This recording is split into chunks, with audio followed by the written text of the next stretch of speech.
connecting you to the future. Digital access to the Forbidden City.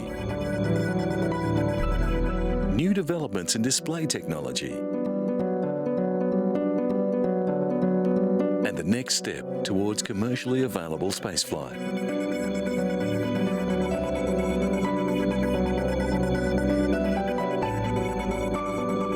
The ancient Roman Forum is one of the Italian capital's biggest attractions, with tourists visiting from across the world. But people unable to visit the Eternal City for themselves can now take a virtual tour of ancient Rome. Billed as the largest digital archaeological reconstruction ever undertaken, Rome Reborn is cutting-edge technology from new tech demos. Images of approximately 7,000 buildings recapture Rome at the peak of its glory in 320 AD, during the reign of Constantine the Great. Using a handheld device, the virtual tourist can get a 360-degree view of how the city used to look. The technology can be applied to any site. The model that we're using has been constructed very meticulously by a team of researchers in order to faithfully represent the way Rome would have looked in 320 AD. This type of display has advanced rapidly due to the acceleration of computer graphics technology. The designers believe the system will be used as a new type of historical exhibit in museums. The next stage in the development of the virtual technology will see tours becoming available over the internet. This type of application is already being used in flight simulators, and it has great potential in a range of different areas. But although it's a powerful educational tool, nothing can compare to actually being in the city beside the Colosseum. And Rome is not the only place to have been digitally recreated. The Forbidden City to the north of Tiananmen Square is the world's largest palace complex, covering 74 hectares. Now, a 3D model of the Forbidden City is available, opening the city to those who might never see it in real life. It enables visitors to experience all aspects of the imperial city, as it was during the reign of the Ming and Qing emperors. When we first began this project, many colleagues thought it would affect the numbers who come to visit the Forbidden City. We said, it won't happen. This will bring even more visitors. It is the first time that IBM has employed its service-orientated architecture and on-demand computing resources to create an online 3D virtual world. The Forbidden City is divided into two parts. The emperors of the past ruled the nation from the southern section, or the outer court. The northern section, or the inner court, is where the emperor lived with his family. The last emperor of China was driven out in 1924. Museum visitors can watch dramatized scenes, such as court officials meeting in conference with the emperor. They can interact with each other, or with a wide range of volunteers, staff and automated characters through pre-recorded or live guided tours on topics such as dragons, the imperial gardens or feng shui. Listed by UNESCO as a World Cultural Heritage Site in 1987, the Palace Museum is now one of the most popular tourist attractions in the world. Because this is the most visited museum in the world, the software developers were faced with a huge challenge. They had to create a forbidden city that can handle a lot of traffic. Using motion capture techniques, they developed character avatars that dressed in a historically accurate manner. Currently, most virtual worlds have a limit of around 50 or 60 people. The IBM developers had to make a system that would cope with thousands. Several thousand visitor avatars are able to coexist in the virtual museum. Having been the imperial palace for 5 centuries, the Palace Museum houses numerous rare treasures and curiosities. Building work on the palace complex began in 1407 and was completed in 1420. 就是虚拟空间有一个特别大的好处，它除了跨越地域，它又跨越时 This 空。 virtual reality has one big benefit. 没有见 It 过 not only gets around geography, it also gets around time. 清朝的皇帝。 I have not even seen what a Qing or Ming dynasty emperor looks like. But using this technology, they can turn a lot of the written record into something interactive to bring you to this world and let you interact. 让你跟他互动。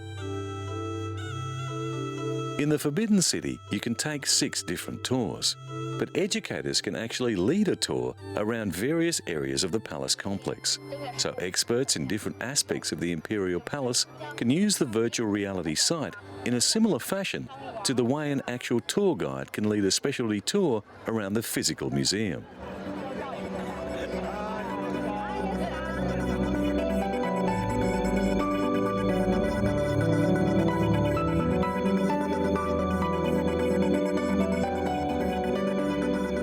Iceland has abundant natural reservoirs of water and ice. And because it sits on a geological hotspot, thermal springs with steamy discharges are common. The country uses geothermal energy to generate cheap, clean power. Meltwater from glaciers is also used to generate electricity. The only fossil fuel the country uses is for vehicles and transport. We have been steadily developing our geothermal harnessing while other nations have not been. Therefore, cutting-edge technology, bringing in new solutions, has happened here in Iceland for the past decades. Iceland's abundance of water and its volcanic structure also provide the country with natural hot water. In many places, this is piped and used for heating. Again, this has a very positive effect on Iceland's carbon footprint. But experts are warning that the wasteful use of natural hot water could deplete the resource. Energy is so cheap that geothermal water is used to keep pavements and car parks snow-free during the winter. Having an endless supply of geothermal water means 99% of homes in Iceland are run on renewables. Hot water from the springs is cooled and pumped into the taps of nearby homes. Stefan Arnoldsson from the University of Iceland is an expert in geothermal energy. He warns that the resource should not be taken for granted. Almost 90% of the people of Iceland, they use geothermal hot water for heating their home. So cheap is electricity in Iceland that they are looking to convert it to hydrogen to cut the country's reliance on fossil fuel to zero. Valdis Asta Adelsteindaughter is from Reykjavik. Married with 2 children, she works for the country's Civil Aviation Authority. Valdis says that during the winter, the family keep their heating system at 25 degrees Celsius. She thinks that Icelanders take water for granted, but she also considers her country's water to be the best in the world. Geothermal energy in Iceland first happened in the early years of the 20th century, when an enterprising farmer diverted a stream from a hot spring to heat his house. 4 decades later, the hot water was piped to houses and swimming pools across the island. Blue Lagoon is Iceland's largest geothermal public bath. Opened in 1989, it has become an important tourist spot. Iceland's location on one of the Earth's major fault lines, the Mid-Atlantic Ridge, means the country is dotted with volcanoes and hot springs. Reykjavik Energy, Iceland's biggest energy company, runs the Hellisheidi power plant, which is still only partially completed. It's located in the centre of the country. This is our oil or our gold, so to speak. If we didn't have this energy, we would have to import fossil fuels to provide us with electricity.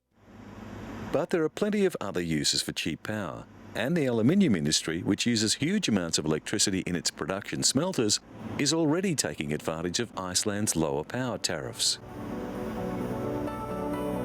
The 3 operating turbines of Hellas Heidi provide nearly half of Iceland's electricity. When completed, it will produce enough electricity to provide energy for the whole country.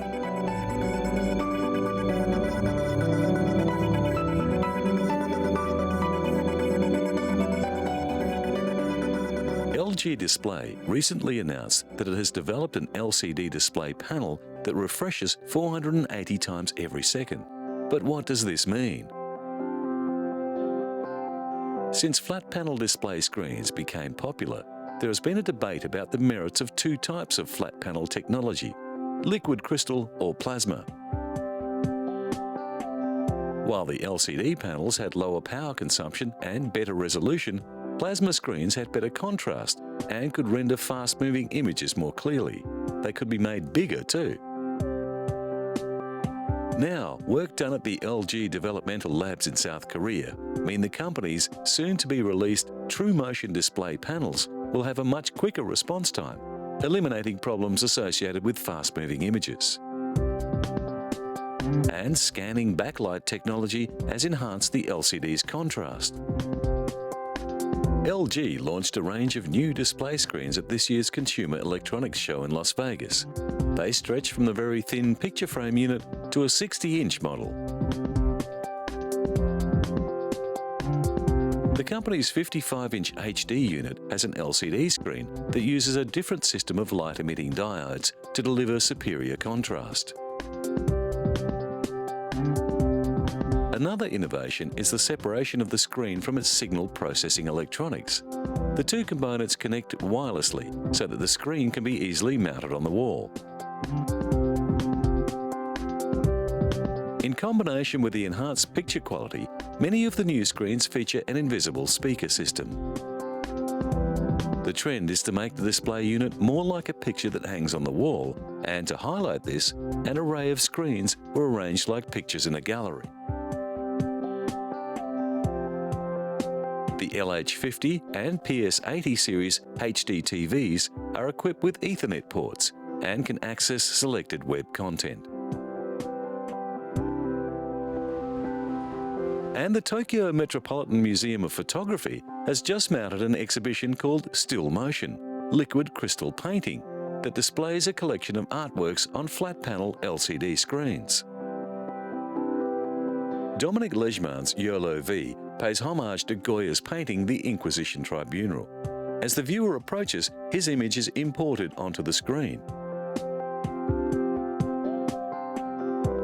Sam Taylor Wood's Still Life pictures a bowl of fruit as it ages over several weeks.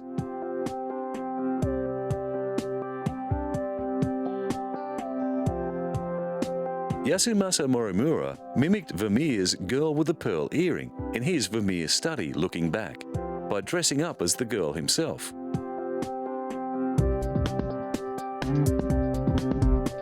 Museum curator Satomi Fujimura explains that the artworks have their origins in traditional paintings, but they also explore future styles and directions that become possible as the use of technology in art evolves.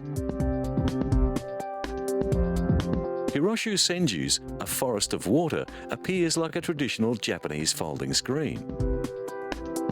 Julian Opie's minimalist figures, the woman with evening dress and Kira with a pendant, smile at the viewer.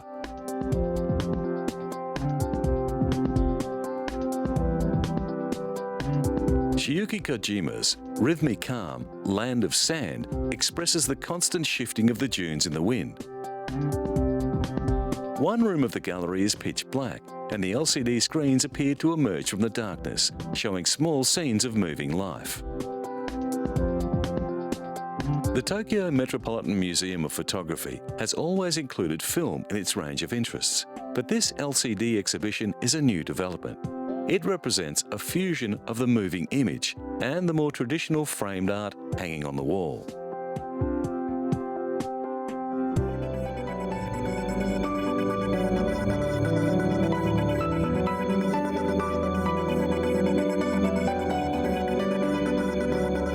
The space tourism race marked a milestone recently as British entrepreneur Sir Richard Branson and American aerospace designer Burt Rutan waved to a crowd from inside the cabin of a new aircraft designed to carry a passenger spaceship to launch altitude.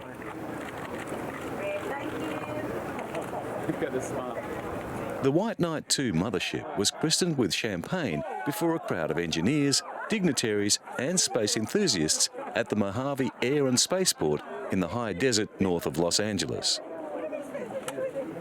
That's my second accident. We hope to be able to start a program where we can try to fly people incredibly quickly around the world, from New York to Australia in less than 2 hours. White Knight 2 is the largest all-carbon composite aircraft ever built. It is the brainchild of Burt Rutan, who made history in 2004 when his Spaceship One became the first private manned aircraft to reach space. That historic spaceflight was accomplished with the help of White Knight 2's smaller predecessor, White Knight. Now the new mothership must undergo at least a year of rigorous flight tests. Retired American astronaut Buzz Aldrin and his wife also took part in the event. You've done it before, huh? Well, I mean, the publicity benefit would accrue to whom? To me? No. I've been on the moon with Neil Armstrong. See, so I don't need the publicity. Next step is the completion of Spaceship 2, which will be flown by 2 pilots and carry 6 passengers.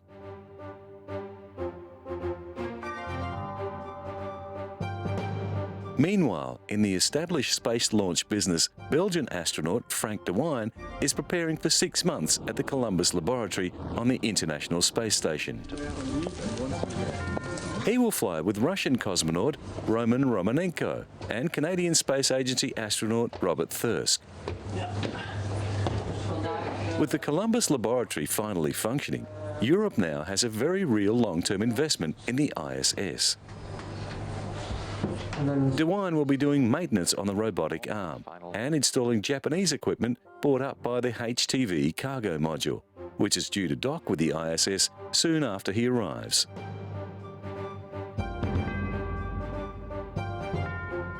As well, he will be carrying out experiments for scientists back on Earth. What scientists are trying to determine is if microgravity influences our perceptions of parallel lines.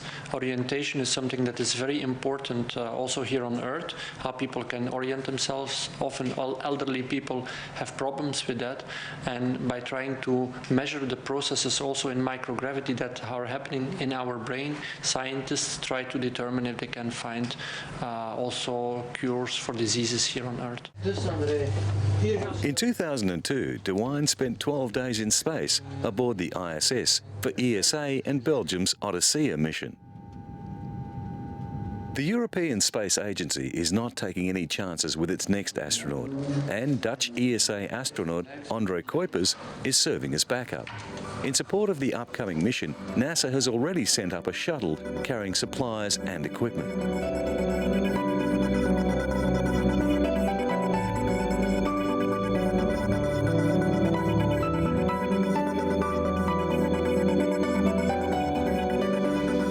In America's Midwest, billions of tons of corn, once used as food, are now being used to produce ethanol.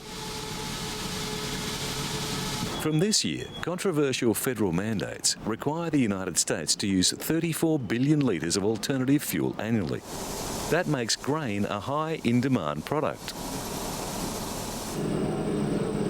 For those involved in the production chain for biofuels, it means more profit. A full 33% of this year's US corn harvest, or 3.9 billion bushels, is expected to go towards ethanol production, up from 22%. Virtually all experts agree that using crops for biofuel drives up the price of grain, but opinions vary greatly as to how much. The world's poorest people are suffering because of the biofuels initiative.